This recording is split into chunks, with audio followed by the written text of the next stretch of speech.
In this video, we're going to look at the parametric curves. We're going to apply our calculus knowledge to them. And so we're going to think about how we can take the derivative of parametric curves. We're going to think about how we can find the lengths of the arcs of those parametric curves, things that we've done before, but not with parametric equations, just with our traditionally defined rectangular equations. So remember, parametric equations, we have two different equations. We have x defined as a function. A lot of times we'll say f of t, and we'll have y defined as a function. A lot of times we'll say g of t. So this would be our parametric curve. And the reason we're doing this is because then we have the ability to define x and y in terms of an exterior variable we call the parameter t. So we've given examples of this in the past. We could think about something like a rocket ship taking off and then landing. We could label this axis as the horizontal distance, and we could label the y-axis as a vertical distance, and that would be true. But what is affecting both of those things? Well, time, right? The x is changing as a function of time, and the y is changing as a function of time too. Two different functions, notice, because the x and the y are not growing at the same rate. Not just curve. It's not just a quadratic curve in this sentence. It could be any function. It could be any scenario. So another example that we used previously was the cost, revenue, and profit equations. So revenue and cost together determine how much you will make in profit, revenue minus the cost. But both the revenue and the cost are influenced by how many units you produce, the parameter, we could say t. So a parametric curve, x is equal to f of t, y is equal to g of t, is differentiable to t if f and g are both differentiable at t. The derivatives dy dt, dx dt, dy dx are related through the chain rule. Dy dt is equal to dy dx times dx dt. That's just the chain rule. Therefore, as long as our dx dt, this piece right here, isn't equal to 0, we can divide that over to isolate the dy dt, which is what we're looking for. If we're looking for derivative, we want to know that dy dt. So we can write dy, I said the wrong thing, we're looking for the dy dx. We were trying to isolate that dy dx, so by dividing the dx dt over, we isolate the dy dx. So we can find dy dx as dy dt divided by dx dt, provided that that dx dt is not equal to 0. The curve is twice differentiable if we can take the derivative of that thing that we just got. And to do that, we take the derivative of the dy dt equation, and we divide it by the dx dt equation. And so that gives us our parametric formula for the second derivative. d squared y of dx squared is equal to dy prime dx over dx dt, provided the second derivative exists and that dx dt is not equal to 0 in any case. So let's do an example of this. Let's start with the functions x is equal to cosine of t, y is equal to 1 plus the sine of t. Let's find dy dx, and the second derivative, d squared y dx squared, and then evaluate the second derivative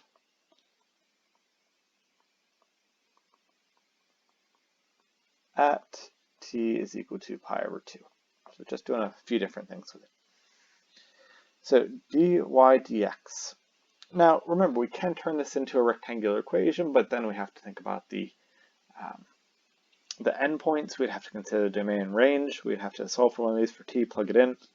Could do all that, but it seems a lot easier just to use these equations right here. We can just find the derivative of both the x and the y with respect to t, and then divide them.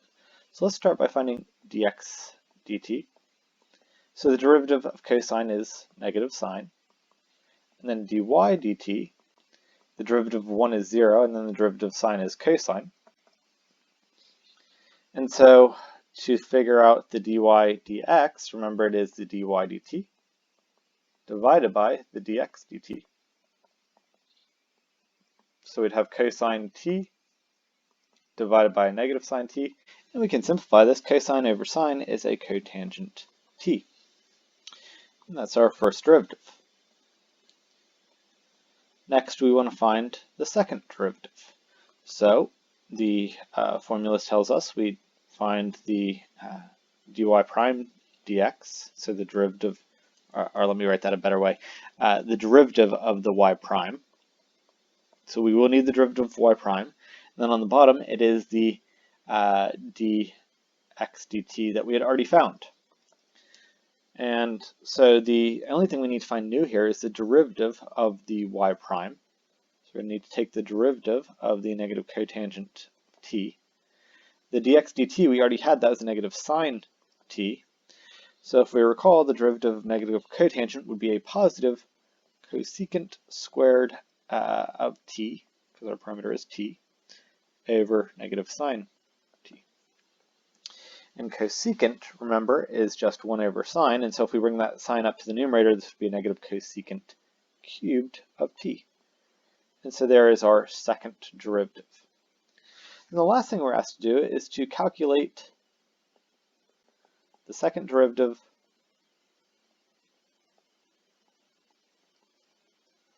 at x is equal to pi over 2. So we just need to know cosecant of pi over 2, and negative is a negative. Negative cosecant of pi over 2, well, cosecant of pi over 2 is 1, and then 1 cubed will give us a 1, and then it is a negative. So there would be our derivative evaluated at the pi over 2. Right, so the next thing I want to do then is find the length of these parametrically defined curves. We shouldn't have to convert it over to rectangular form. What we just saw is we can take a derivative using its parametric form. Now, we can find this formally by using the same tricks that we used to find arc length to begin with. We can set up our partitions, we can break up our little line segments into shorter pieces, and I'll show this in class. But I want to skip right to the definition. And so our definition says, if a smooth curve C is generated by the parametric equations x is equal to f of t, y is equal to g of t, for a x between a and b, where f prime and g prime, should really be a t on x, sorry, parameter is t, where f prime and g prime are continuous and not zero on that interval, then the length of C is equal to the interval from a to b of the square root of the derivative of our f function plus the derivative of our g function, both being squared. So let's take an example. Let us find the length of the curve x is equal to t cubed, y is equal to 3t squared over 2 for t between 0 and the square root of 3. So x is simply equal to the f of t function. It helps, you can rename it. This is our f of t. And y is equal to our g of t. So the first thing I'm going to do is find the derivative of our x function, which is simply 3t squared. I'm going to find the derivative of my y function. This is in terms of t, not x. Parameter is t. And the derivative of y was 3t. And so we now have our two derivatives. We know that we are integrating from 0 to the square root of 3, as that is the endpoints of our curve. And we're just going to plug into our formula. So we have the square root of 3t squared plus 3t squared dt. And so we'll have the integral from 0 to 3. The square root of this would be 9t to the 4th plus 9t squared dt. And so we can definitely factor out a 9t squared to make our lives a little bit easier. And that would leave us a t squared plus 1 dt. And that would be 3t when we bring it outside of square root. We would need an absolute values, but notice we're integrating in positive regions. So I'm just going to be a little bit lazy and leave that off. And so then our inner function would be still a t squared plus 1 dt. So I'm thinking a little u substitution might work best here. I'm going to let my u equal t squared plus 1. That means my du is equal to 2t dt, and dt would be equal to a du over 2t. So then I can express this integral. Let me not express this integral. Well, it doesn't matter. We can go ahead and change the limits as well. So if our t was equal to 0, then u is going to be equal to 0 squared plus 1. U is going to be equal to 1. That would be our lower endpoint. And if t is equal to the square root of 3, then u is equal to the square root of 3 squared plus 1, which would be equal to a 3 plus 1 is 4. So we'll go ahead and make that adjustment so I can just keep writing it as an equal. So we're going to go from 1 to 4, 3t, the square root of u, and then dt we said was du over 2t. We can cancel out those t's. And so we're left with a 3/2 times the integral from 1 to 4, square root of u du. And the antiderivative of the square root of u is u to the 3/2, which would be exactly that coefficient. So the antiderivative of this whole thing is just u to the 3/2. We are integrating that from 1 to 4. So we'll have 4 to the 3/2 minus 1 to the 3/2. And 4 to the 3/2, well, the square root of 4 is 2, and then 2 cubed is 8. Square root of 1 is 1, cube it, it's still 1. So we get a 7 for the length of that arc. Pretty simple. Again, we just need to know the formula. We plug right into the formula, and we have it. So if we think about another application that we used our derivatives, our integrals rather, for before, right after arc lengths, we looked at surface area. And so we can find the surface area for parametric curves as well. Surface area generated by revolving the smooth curve f at x is equal to f of t, y is equal to g of t for a between t between a and b. About the coordinate axes can be found using one of two equations, depending on if we're rotating about the x or the y axis. If we're rotating about the x, s is equal to the integral from a to b, 2 pi y, times the square root of f prime x squared plus g prime x squared. And I said is just the arc length. Remember before, when we've calculated these things, surface area required us to first find the arc length and multiply by that, multiply by the 2 pi times the other side, the x or the y. Revolutions about the y-axis, same story, but notice we've changed the y now to an x because rather than rotating about the x-axis, we're rotating about the y. So the x gives us that other dimension, the other side, in addition to the arc length. So actually, I think these formulas are a little bit easier. The surface area equations for parametric equations and the arc length equations for parametric equations a little bit easier than when we did it for, not in parametric equation, when we did in rectangular equation, because we're just looking at those independent equations, the f and the g. So let's take an example of this. Let's find the area.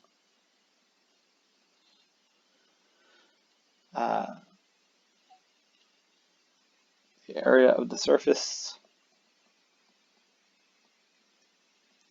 generated by revolving the curve x is equal to, we have 2/3 t to the 3/2 power, and y is equal to 2 square roots of t for t between 0 and the square root of 3 about the y-axis. So we definitely need the derivatives of these things. I'm going to find the dx dt, which is just the what I called the f prime before. And notice a lot of books will actually call this the dx dt, dy dt. I just stuck with this notation because it's a holdover from what we had used from arc length. But this would just be t to the 1/2 power. And then dy dt is equal to t to the negative 1/2 power. We are rotating about the y-axis, which means we need to be inserting the x. So we're going to have the surface area equal to the integral from 0 to the square root of 3 of 2 pi times the x was, remember this piece right here, the 2/3 t to the 3/2 times the square root of the dx dt, or the f prime of x, was equal to the t to the 1/2. We have to square that, plus the g prime, or the dy dt, same thing because g is just the y equation as we've defined it. And so that would be equal to the t to the negative 1/2 squared dt. So let's do a little simplification here. We're integrating from 0 to the square root of 3 of 2 pi 2/3 t to the 3/2. This would be t plus t dut. And let me go ahead and pull out that coefficient just to make my life a little bit easier. It'd be 4/3 pi, squeeze a pi in there, from 0 to the square root of 3, of t to the 3/2, and then this would be 2t to the 1/2 power. And so this is all being multiplied. I forgot a parenthesis there. Not that it really matters. That's not true. This should be a -1 here because we had a -1/2 times 2 would be a -1. So let me try that second one again. So we'd have a t plus 1 over t dt. Because right here that was a negative. I just dropped that negative for no reason at all. That should be a 1 over t. And that is under the square root still. So let me do a little simplification there first. Maybe if I get a common denominator, that might help. And notice that this is just under a square root, so I will be able to run that through if I would like the square root. We'll see if that does any good. So we'll have t squared plus 1 over a t dt. And so another thing I might be able to do, or another thing that might be a good way to approach it, is to take that denominator and simplify it separately. So we'll have t to the 3/2, we'll have the square root of t squared plus 1. On the bottom we had the square root of t, which is just t to the 1/2. What that allows me to do is to simplify this right here a little bit. I can say that t to the 1/2 cancels with one of those. So this right here is really just equal to t to the 2 over 2, which is just t. So let me write that out. We'll have 4 pi over 3, from 0 to root 3, of t times the square root of t squared plus 1 dt. So now we're going to use a very similar u sub trick that we just did. Let's let u equal to u squared plus 1. du is equal to 2 t dt. dt would be equal to du over 2t. And I might as well change my limit boundary. So let's say when t is equal to 0, that means u is equal to 1. And then when we let t equal to the root 3, we'd have square root of 3 is 3 plus 1 is 4. So we can write this now as the integral 4 pi over 3 from 1 to 4. I had to remember 1 to 4 of t square root of u dt was du over 2t. So we can cancel out the t's, and we can also take 2 out from that 4. And we'd have 2 pi over 3 integral from 1 to 4 square root of u du. And so the antiderivative of u to the 1/2 is u to the 3/2. And that means my coefficient, I would need to divide by the 3/2. Or if we think about what we need to multiply to get to 2/3, this would have to be 4/9 pi. Because we take that 3/2, multiply it by the 4/9, and that would give us 2 over 3. So that looks good. And we're integrating this from 1 to 4.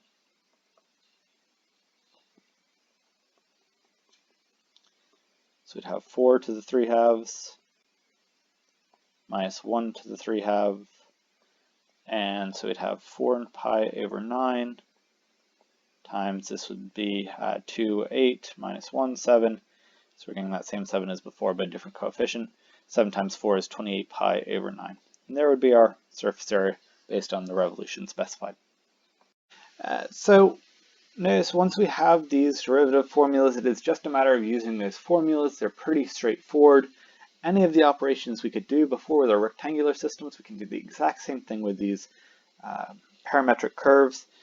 I didn't do an example finding centroids, but we can think about them the same way. We can approach them the same way. It is just a matter of finding that differential a little bit differently.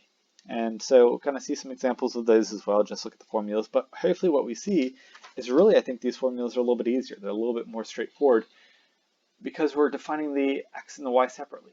We're defining them separately, and so that gives us more flexibility in what we do with our equations. But anything that we can do in rectangular forms, we can do the same thing in parametric forms and parametric equations. Anything, our life becomes a little bit more simple.